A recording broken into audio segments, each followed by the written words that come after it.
Hey guys, I'm back. So video 2 for today, day 3, and I'm going to read the next couple of chapters. The Littlest Big Top on Earth.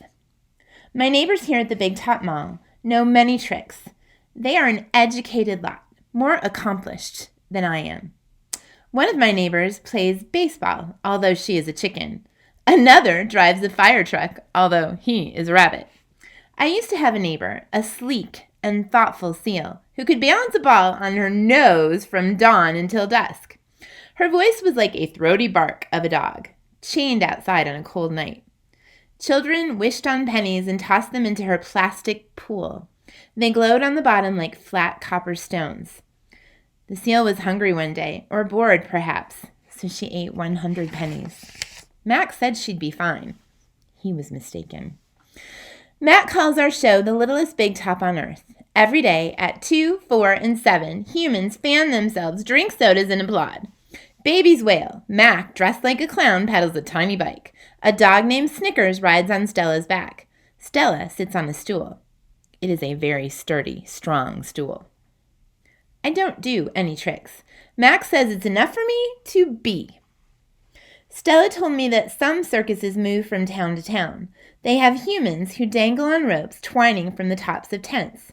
They have grumbling lions with gleaming teeth and a snaking line of elephants, each clenching the limp tail in front of her.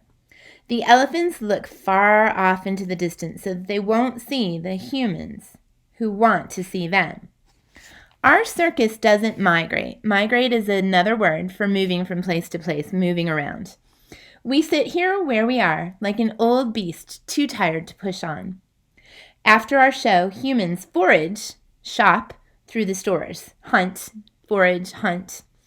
A store where humans buy things that they need to survive. At the Big Top Mall, some stores sell new things, like balloons and t-shirts and caps to cover the gleaming heads of humans. Some stores sell old things that smell dusty and damp and long forgotten. All day, I watch humans scurry from store to store.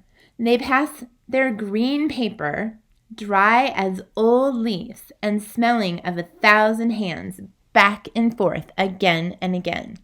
Their green paper, dry as old leaves, smelling of 1,000 hands. What are they talking about there? Their money, because Ivan sees it as just green paper, right? And it smells like thousands of hands because our money keeps passing around. They hunt frantically, stalking, pushing, grumbling. Then they leave, clutching bags filled with things, bright things, soft things, big things. But no matter how full the bags, they always come back for more. Humans are clever indeed. They spin pink clouds you can eat. Pink clouds you can eat. What are they talking about? Cotton candy, right? They build domains with flat waterfalls, but they are lousy hunters. The next chapter is called Gone. Some animals live privately, unwatched, but that is not my life. My life is flashing lights and pointing fingers and uninvited visitors. Inches away, humans flatten their little hands against the walls of the glass that separate us, kind of like us right now, right? Humans leave this glass says that you are this and we are that, and that is how it will be. Humans leave their fingerprints behind, sticky with candy, sleek with sweat. Each night, a weary man comes to wipe them away. Sometimes I push my nose up against the glass. My nose print, like your fingerprint, is the first and last and only one. So just like our fingerprints, Ivan's nose print is the only one. There can never be another one. The man wipes the glass, and then I am gone. Next chapter is called Artists.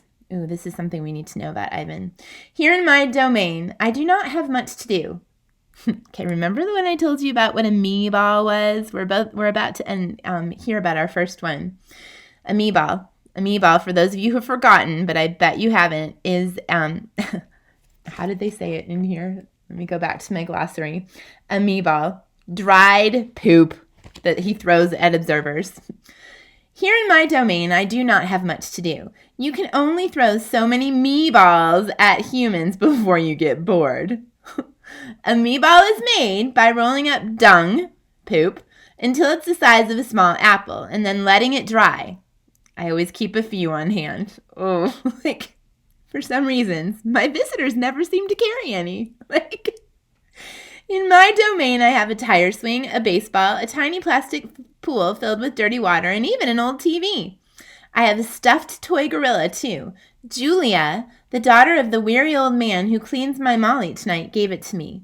The gorilla has empty eyes and floppy limbs, but I sleep with it every night.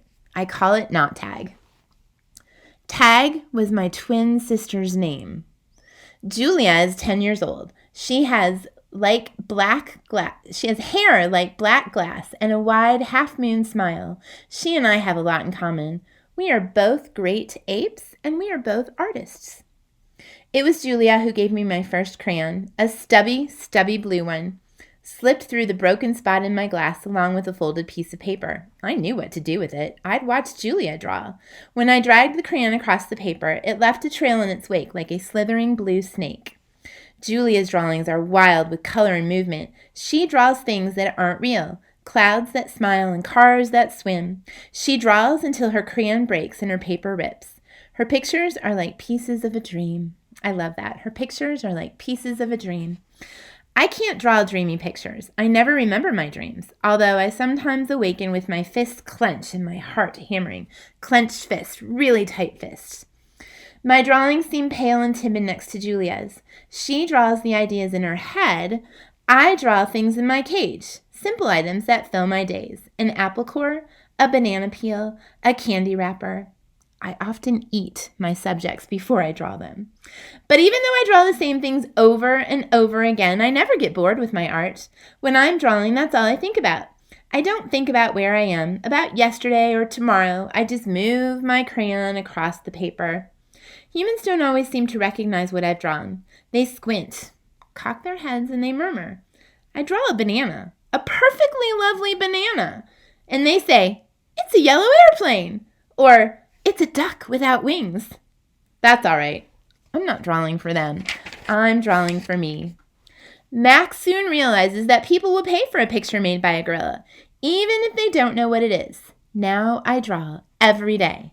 My work sells for $20 a piece, $25 with the frame, at the gift shop near my domain.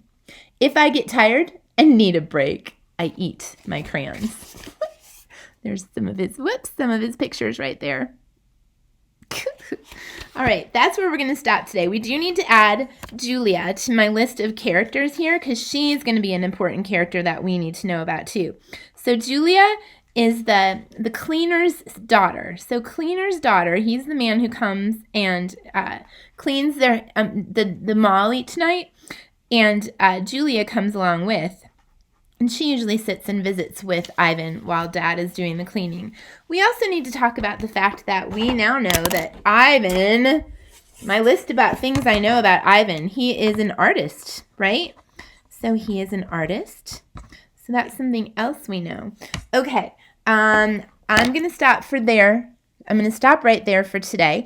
We'll see you again tomorrow for some more of this amazing book. I hope you love it as much as I do. Bye.